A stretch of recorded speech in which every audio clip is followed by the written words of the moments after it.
Yo les Radpi, avant de commencer cette vidéo, je tiens à remercier tous ceux qui nous ont envoyé des messages pour nous dire de continuer, pour les remarques que vous nous dites. On est nouveau ici et on a une énorme passion pour les mangas qu'on souhaite partager avec vous. Et grâce à vous, on est motivé pour continuer. Bref, trêve de blabla, je balance l'intro.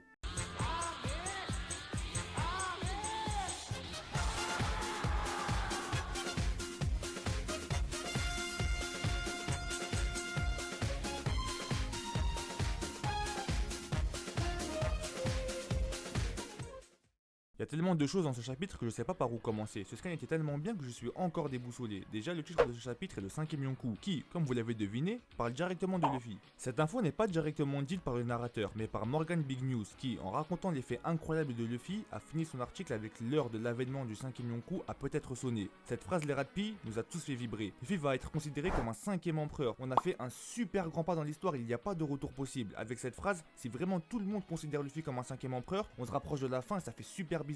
On pensait pas que Oda allait passer à la vitesse supérieure. Déjà de base le monde devait se préparer pour la rêverie. Je pense qu'ils étaient prêts pour ça encore, ça va, mais ils étaient pas prêts pour qu'il y ait une info bien plus importante que le coup d'envoi de la rêverie. Ça a été dit par le narrateur que Luffy, un jeune pirate, a osé défier un Yonkou dont la position n'a jamais, ne serait-ce qu'une seule fois, été ébranlée depuis des décennies. Cette phrase n'a pas été dite par Big News ou autre, mais par le narrateur de l'histoire lui-même. Ça prouve que ce que Luffy a fait, c'est pas n'importe quoi. En plus dans ce scan, on voit tous les anciens qu'on connaît qui apprennent la nouvelle et ça c'est magique, ça fait tellement plaisir. On voit Crocodile qui lit les infos, la faute de Luffy pareil, on peut voir l'ombre de Cavendish et Bartholoméo, pareil pour Vivi et Capone Gang, El Bege. On voit aussi Akainu qui reste silencieux après ce qu'il vient de lire. Oda nous montre même le roi Riku, etc. qui l'apprennent pour nous montrer que ça touche le monde entier. Vraiment tout le monde est au courant. D'ailleurs, vu que c'est la rêverie, des pirates ont profité pour kidnapper et demander des rançons. Tout ça pour nous faire remontrer un personnage qu'on n'a pas vu depuis longtemps. Et ouais, de dos au début je me suis dit, non, me dites pas que c'est le dernier amiral qu'on n'a pas vu. Le mec attrape une torpille sous l'eau à la main, il a l'air puissant. Après, on voit que c'est Kobe, il nous avait bien manqué celui-là. Il est devenu capitaine de la marine quand même, c'est pas rien. Il a super bien évolué, il a un très bon acquis de l'observation qui est confirmé par son ami El Mepo. En lui disant, c'est quoi ton délire avec l'acquis de l'observation?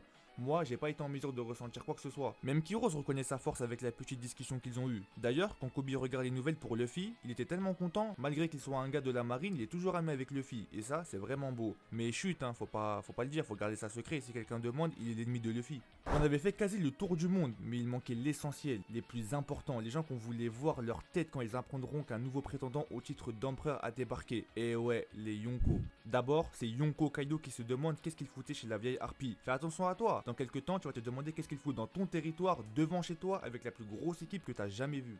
Ensuite, on revoit Yonko Barbe Noire. Lui, il est net. Il a dit que c'était trop tôt pour qu'il devienne un Yonko et on peut lui faire confiance car il a de l'expérience. N'oublions pas que Barbe Noire est passé de simple capitaine à Shichibukai puis ensuite empereur. Donc, il en a de l'expérience dans ce domaine. Big Mom, elle a grave la haine car Big News a trafiqué les infos en disant qu'il a vaincu Mama. Elle a une terrible dent contre Big News et Luffy. Mais on peut quand même considérer ça, nous, lecteurs, comme une défaite. Effectivement, Luffy est venu, il a frappé sa famille, détruit sa maison et à la fin, il s'est barré. Et devinez quoi? Elle a rien pu faire. Donc lui, personnellement, même si c'est pas une défaite par un chaos entre Luffy et Mama, on peut considérer quand même ces événements par une défaite de Yonko Big Mom. Qui dit voir les 3 empereurs, dit voir les 4, jamais 304.